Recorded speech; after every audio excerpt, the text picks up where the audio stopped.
Morning बच्चों, welcome back to my channel Sheetal tuition classes में आपका स्वागत है। और आज हम लेकर आए हैं क्लास 5th सोशल स्टडीज़ का चैप्टर 4 जिसका नाम है क्लाइमेट्स। क्लाइमेट बच्चों, आप लोगों को पता है हिंदी में क्या कहते हैं क्लाइमेट को? क्लाइमेट को बोलते हैं जलवायु। ठीक है, आज हम आपका क्लाइमेट चैप्टर पढ़ने जा रहे हैं।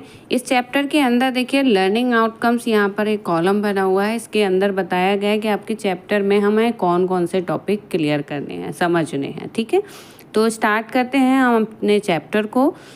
सबसे पहले हम ऊपर से देखेंगे, look at the picture given here, what kind of place do you think these children live in. अब यहाँ बोल रहे हैं कि ये बच्चे कहाँ रहते हैं, यहाँ दी गई आपको क्या लगता है, यहाँ पे जो दी गई पिक्चर हैं, चित्र जो दिए गए हैं, इसको देख के आपको क्या लगता है।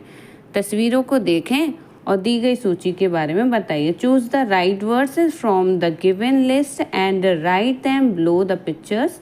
You could choose more than one option for a place. Give reasons for your answer. तस्वीरों को देखिए और दी गई सूची में से सही शब्द चुनकर तस्वीरों के नीचे लिखिए। आप एक स्थान के लिए एक से अधिक विकल्प चुन सकते हैं अपने उत्तर के कारण। अपने मतलब आप जो भी उत्तर देना चाहें उसमें आप कोई भी आंसर किसी भी तरीके का देखना चाहें तो देख सकते हैं। ठीक है, तो यहाँ पर ये जो हमें पिक्चर दी गई हैं उसमें ये ऊपर कुछ हिंट बॉक्स में दिए गए हैं नाम।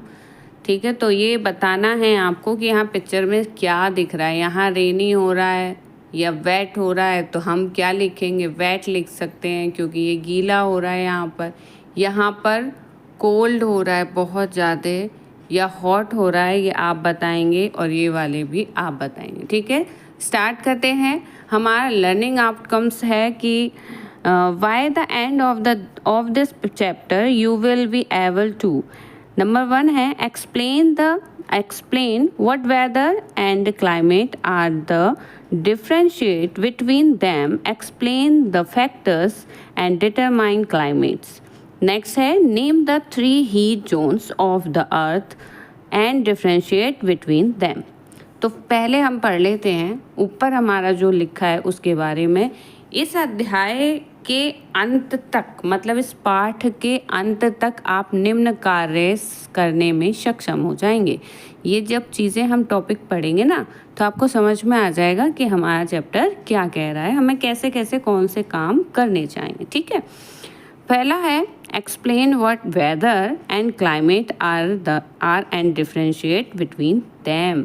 मौसम और जलवायु क्या है समझाएं और उनमें अंतर बताएं। ठीक है, नेक्स्ट है explain the factors that determine climate. जलवायु को निर्धारित करने वाले कारकों की व्याख्या करें। ठीक है, लास्ट है name the 3 heat zones of the earth and differentiate between them. ठीक, पृथ्वी के 3 ताप क्षेत्रों के नाम बताइए और उनमें अंतर स्पष्ट कीजिए। ये हमारे चैप्टर के अंदर आएगा जो हम पढ़ेंगे। तो अभी हम स्टार्ट करते हैं अपने चैप्टर को, जो कि हमारा फर्स्ट टॉपिक है weather and climates. Weather and climates क्या होता है? मौसम और जलवायु। ठीक है, समझ पा रहे हैं? तो हम पहले पढ़ेंगे अपने वेदर के बारे में कि वेदर हमारा आखिर होता क्या है, किसको कहते हैं वेदर। ठीक है, चलिए पढ़ते हैं और समझने की कोशिश करते हैं। ठीक, weather is the condition of the atmosphere at a particular place and time.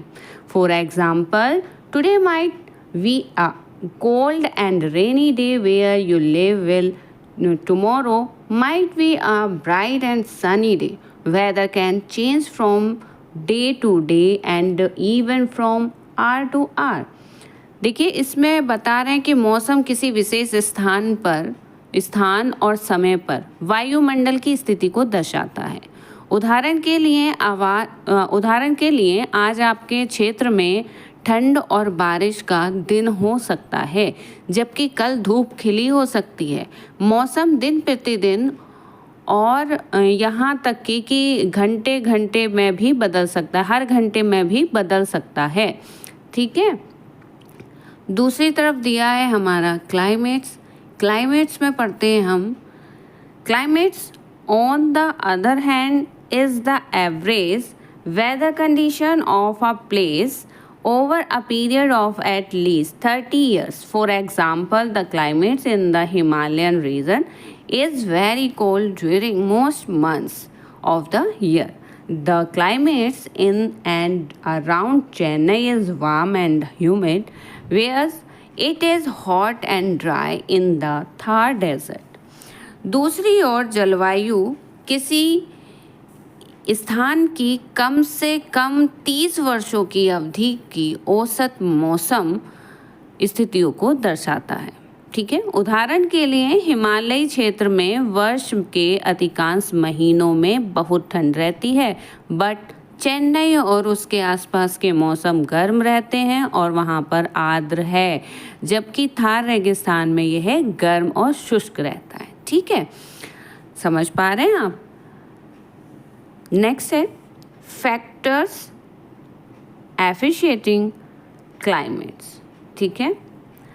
Different place in the world have different types of climate. The climate of a, अब इसमें बता रहे हैं कि जो हमारा जलवायु को प्रभावित करने वाले कारक हैं, ठीक है, जलवायु को प्रभावित करने वाले कारक क्या हैं?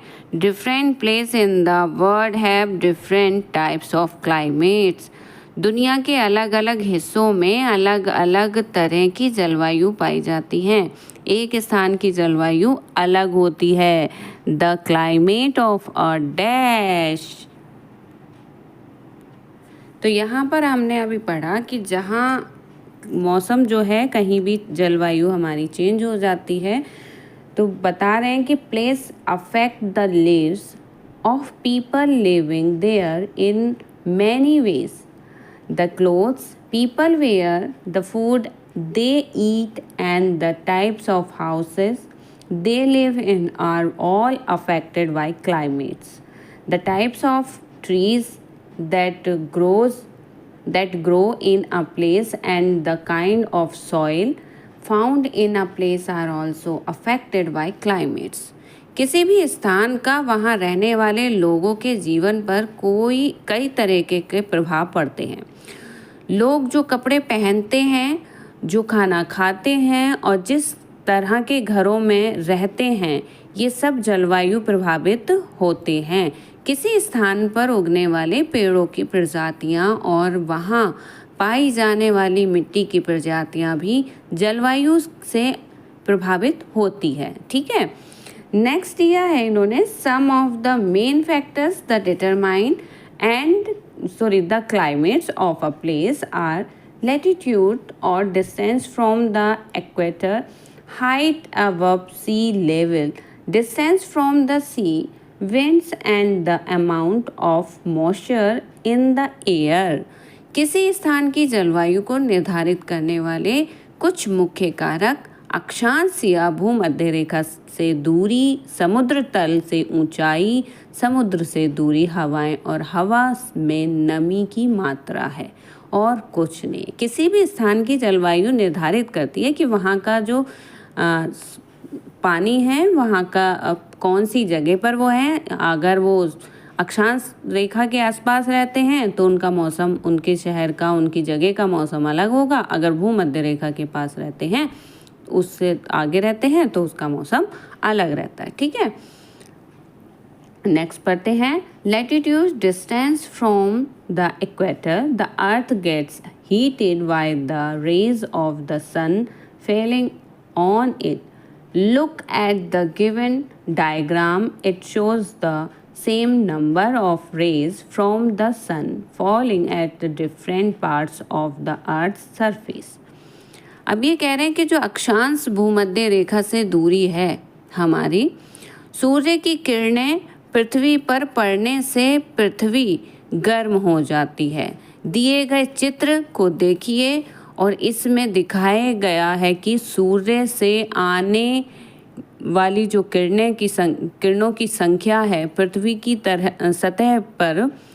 की सतह के विभिन्न भागों पर समान रूप से पड़ती है। तो जो हमारी ये देखिए रेज आ रही है ना सन की, ये हमारे इस लार्ज एरिया पर कितनी तेज़ी से प्रभाव डालती है।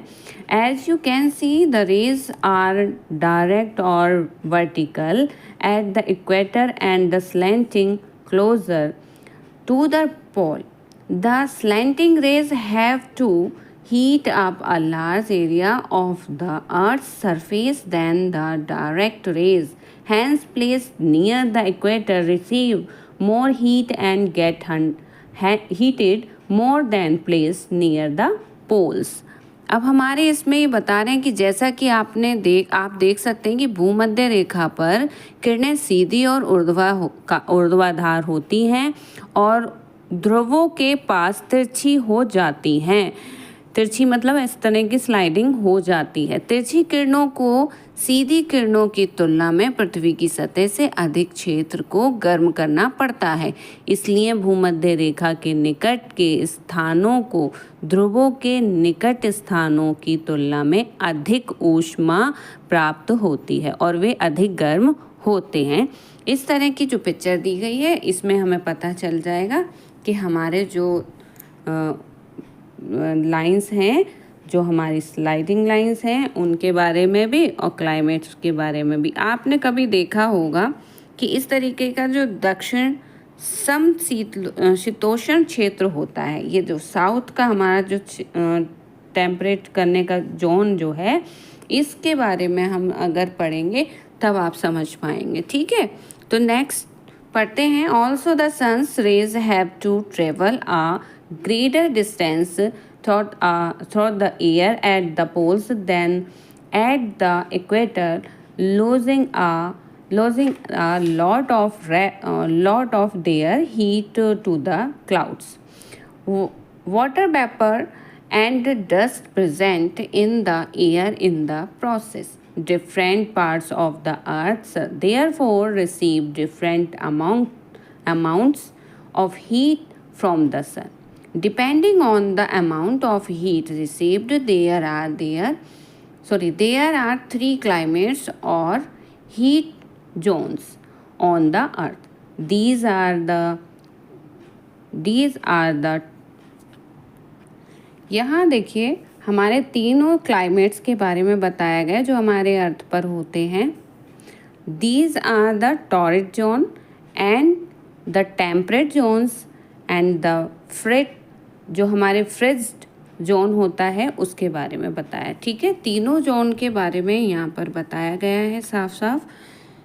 ठीक है, इसमें बताया है कि इसलिए पृथ्वी के विभिन्न भागों को सूर्य से अलग अलग मात्रा में ऊष्मा प्राप्त होती है। प्राप्त ऊष्मा की मात्रा के आधार पर पृथ्वी पर 3 जलवायु या ऊष्म क्षेत्र हैं: उष्ण कटिबंधीय क्षेत्र, समशीतोष्ण क्षेत्र और शीत क्षेत्र। ठीक है, तो सबसे पहला हम पढ़ेंगे जो हमारा उष्ण कटिबंधीय क्षेत्र है, द टॉरिड जोन, जो कि यहाँ लिखा है। ठीक है, the area on both side of the equator between the tropic of cancer and the tropic of Capricorn is called the torrid of the tropical zone. The word torrid means extremely hot as it lies near the equator. This zone receives maximum heat. It is hot throughout the year here. ठीक है, भूमध्य रेखा के दोनों ओर कर्क रेखा और मकर रेखा के बीच स्थित क्षेत्र को उष्णकटिबंधीय क्षेत्र कहा जाता है। उष्णकटिबंधीय शब्द का अर्थ है अत्यधिक गर्म होना। भूमध्य रेखा के निकट होने के कारण इस क्षेत्र को अधिकतम गर्मी प्राप्त होती है। यहाँ साल भर गर्मी रहती है। मतलब ये जो हमारी भूमध्य रेखा है, जो हमारी ट्रॉपिकल जोन है, उसके आसपास जितने भी शहर देश मतलब शहर हैं या जो भी है, ठीक है, वो जगह सभी गर्म रहती है, पूरे साल गर्म रहती है। ठीक है, नेक्स्ट टॉपिक की तरफ पढ़ते हैं और पढ़ते हैं कि द टेम्परेट जोन क्या होता है। द टेम्परेट जोन्स, जिसको हम हिंदी में कहते हैं समशीतोष्ण क्षेत्र, ठीक है। The areas that lie between the tropic of cancer and the Arctic circle in the northern hemisphere and the tropic of cancer and the Antarctic circle in the southern hemisphere are called the temperate zone. This region has a mild climate, neither very hot nor very cold. अब ये picture में आप देख सकते हैं a forest in the temperate zone. यहाँ पर एक जंगल दिया हुआ है, समशीतोष्ण क्षेत्र में एक जंगल है, मतलब इस तरीके का मौसम वहाँ पे एरिया होता है जिसको हम टेम्परेट जोन कहते हैं, ठीक है। तो ये कह रहे हैं कि उत्तरी गोलार्ध में कर्क रेखा और आर्कटिक वर्त के बीच स्थित क्षेत्र और दक्षिणी गोलार्ध में मकर रेखा और अंटार्कटिक वृत्त के बीच स्थित क्षेत्र को शीतोष्ण क्षेत्र कहा जाता है। इस क्षेत्र की जलवायु हल्की होती है, मतलब ना तो बहुत गर्म होता है और ना ही वहाँ पर बहुत ठंडा होता है। वहाँ का मौसम बिल्कुल एक जैसा ही रहता है, ना बहुत ज़्यादा गर्मी होगी ना बहुत ज़्यादा ठंडा होगा। अपने यहाँ क्या होता है, अलग अलग तरीके का मौसम होता है, अलग अलग महीनों में होता है, ठीक है। और देखते हैं यहाँ पर, देखिए इस तरीके से इन्होंने snow covered land in the frigid zone बनाया हुआ है। फ्रेजेट जोन के बारे में पढ़ते हैं, ठीक है। The frigid zones the areas between the Arctic Circle and the North Pole in the northern hemisphere and between the Antarctic Circle and the South Pole in the southern hemisphere receive very little heat heat from the sun. They are very cold and large parts are covered with snow throughout the year. They are called the frigid zones. अब ये जो है हमारा frigid Jones, यहाँ पर क्या होता है, ये शीतोष्ण क्षेत्र कहलाता है।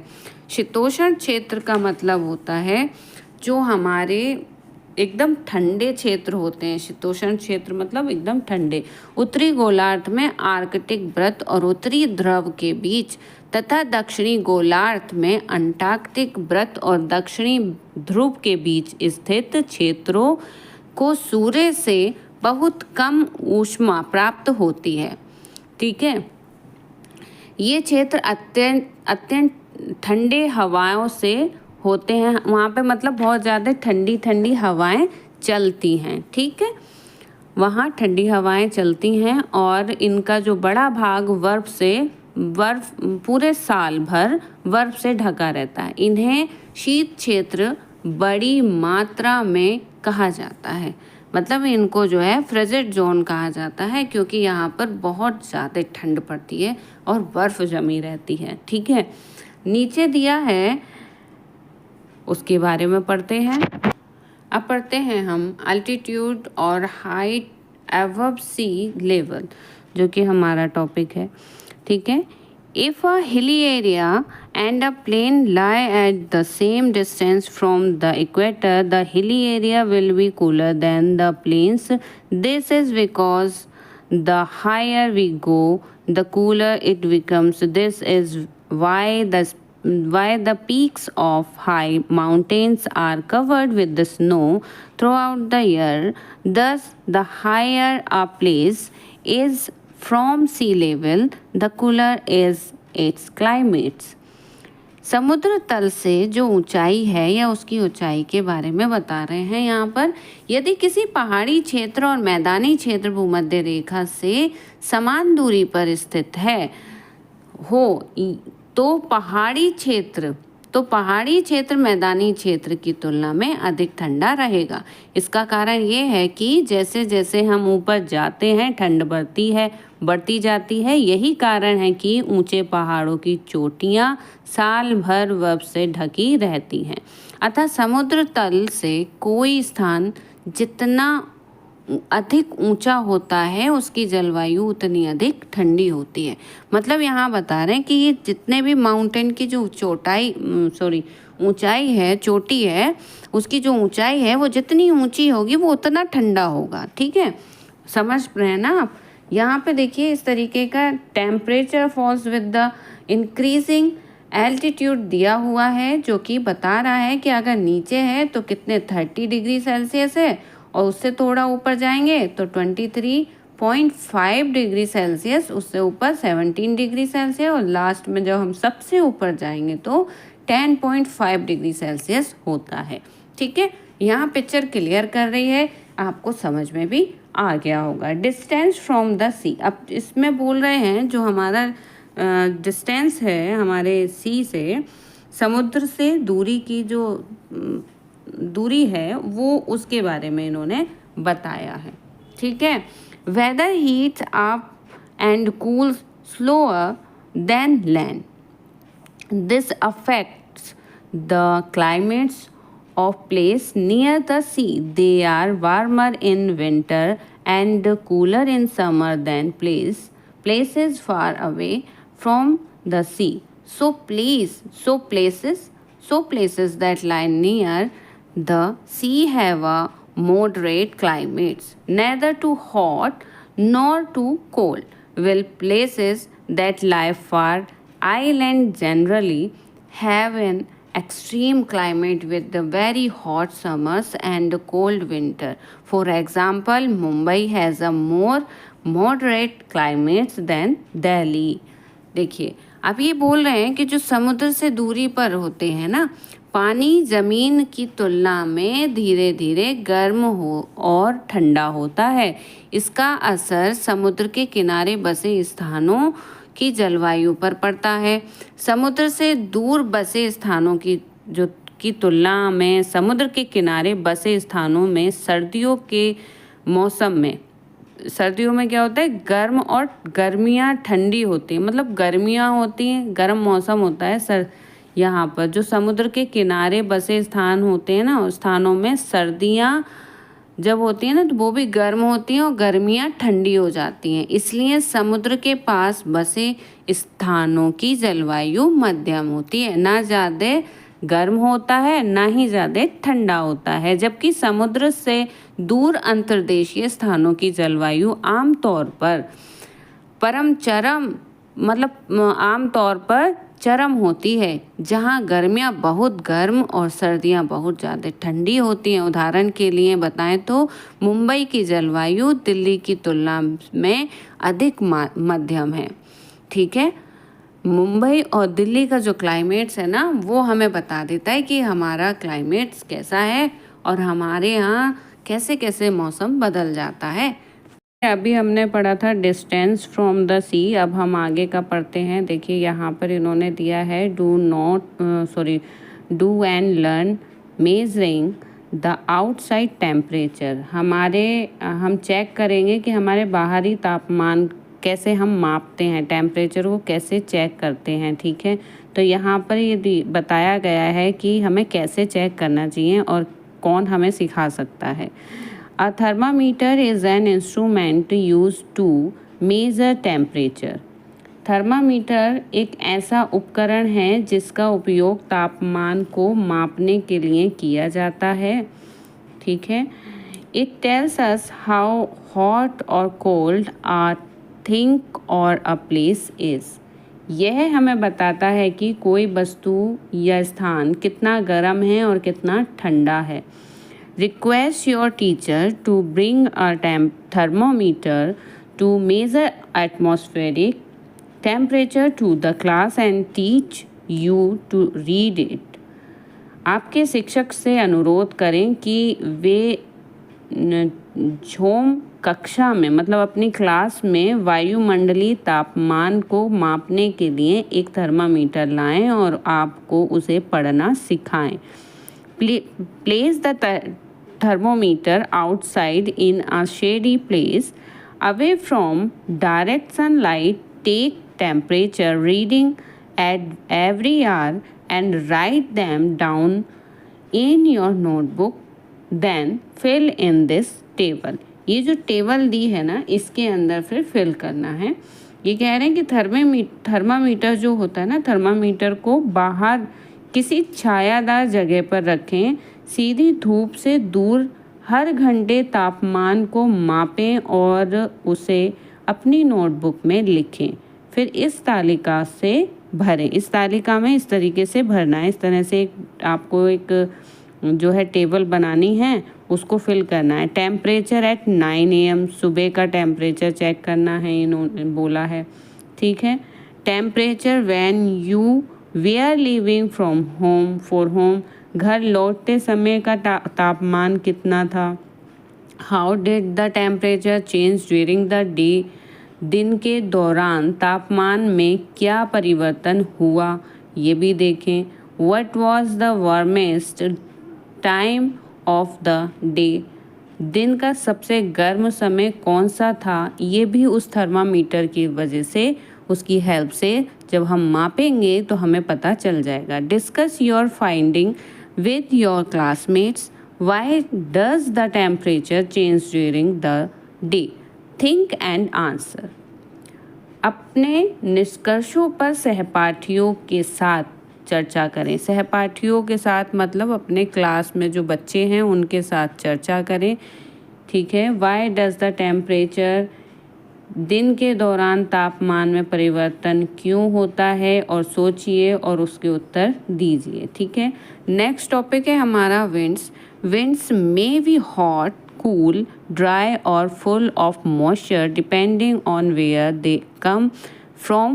For example, the monsoon winds from the Indian Ocean and Arabian Sea are full of moisture and so bring rain to large parts of India. The hot winds from the Thar Desert make Delhi very hot during summer. Thus, the climates of an area is affected by the winds blowing over it. हवाओं के बारे में अब यहाँ पर topic दिया है कि हवाएं कैसे होती हैं और कहाँ कहाँ पे मॉइस्चर ज़्यादा होता है, उसके बारे में पूछा है कि हवाएं गर्म, ठंडी, शुष्क या नमी से भरी हो सकती हैं। यह इस बात पर निर्भर करता है कि वे कहाँ से आती हैं। उदाहरण के लिए हिंद महासागर और अरब सागर से आने वाली मॉनसूनी हवाएं नमी से भरी होती हैं और इसलिए भारत के बड़े हिस्सों में बारिश लाती हैं। थार रेगिस्तान से आने वाली गर्म हवाएं गर्मियों में दिल्ली को बहुत गर्म कर देती हैं। इस प्रकार किसी क्षेत्र की जलवायु उस पर बहने वाली हवाओं से प्रभावित होती है। ठीक है।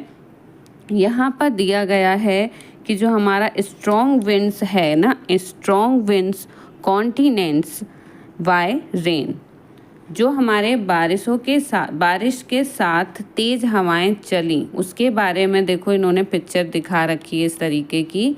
इस पिक्चर के द्वारा हमें पता चल रहा है कि हवा जब तेज़ी से चलती है तो ये पेड़ जो हैं बिल्कुल झुके हुए होते हैं। अब ये पता चल रहा है कि इस दिशा से हवा आ रही है तो इसलिए इधर वाली साइड में, अपोजिट साइड में झुक गए हैं। ठीक है। तो हमारा जो चैप्टर है वो यहीं पर समाप्त होता है। अभी नहीं होता है। अभी हमारा चैप्टर ख़त्म नहीं हुआ है, हम भूल गए थे। Do and learn, let us make a win-win. A wind vane is a tool used to indicate wind direction. Let us make a simple wind vane. Take a handkerchief and the magnetic compass and go out into an open space. Choose a day when sufficient wind is blowing. Clip the handkerchief to a clothesline or a strong pole. Use the compass to observe the direction in which the handkerchief flutters. This will tell you the direction of the winds. Does the direction change over the periods of an hour? तो यहाँ पर winds के बारे में जो बात की गई है उसके बारे में हम बताएंगे आपको हिंदी में ट्रांसलेट करके। कह रहे हैं कि करके देखो और सीखो। चलो एक पवन सूचक बनाते हैं। ठीक है। तो पवन सूचक यंत्र हवा की दिशा बताने वाला एक उपकरण होता है जिससे पता चलता है कि हवा किस दिशा से आ रही है। ठीक है। आइए एक साधारण पवन सूचक यंत्र बनाते हैं। एक रुमाल और एक चुंबकीय कंपास लें। और किसी खुली जगह पर जाएं। ऐसा दिन चुनें जब पर्याप्त हवा चल रही हो। रुमाल को कपड़े सुखाने वाली रस्सी या किसी मजबूत खंभे से बांध दें। ठीक है। कंपास का उपयोग करके देखें कि रुमाल किस दिशा में फड़फड़ा रहा है या उड़ रहा है। इससे आपको हवा की दिशा पता चल जाएगी। क्या 1 घंटे के दौरान हवा की दिशा बदलती है? तो ऐसा ये पूछ रहे हैं कि क्या हर 1 घंटे में हवा की जो दिशा है वो बदल जाती है? तो उसका तरीका ये है कि हमें पहले तो चेक करते रहना चाहिए थोड़ी थोड़ी देर में। तो इतना तो किसी के पास समय नहीं होता, लेकिन हाँ, हवा का जो दिशा है वो किसी भी समय चेंज हो जाती है। Humidity is the amount of water vapour in the air. It affect the climates of a place. Higher the humidity more the rainfall. आर्द्रता जो है ना, हवा में मौजूद जल वाष्प की मात्रा है। यह किसी स्थान की जलवायु को प्रभावित करती है। आर्द्रता जितनी अधिक होगी वर्षा उतनी ही अधिक होती है। ठीक है। तो ह्यूमिडिटी हमारी बता रही है, कह रही है कि जितनी ज़्यादा हमारे यहाँ बारिश होगी उतनी ही ज़्यादा हमारे यहाँ ह्यूमिडिटी बढ़ जाएगी। और आपने भी देखा होगा कि जब बारिश का टाइम होता है तो ह्यूमिडिटी बढ़ जाती है। Places near the coast are usually much more humid than places that lie in the interior of continent। जो हमारा कॉन्टिनेंट्स होता है उसके बारे में कह रहे हैं।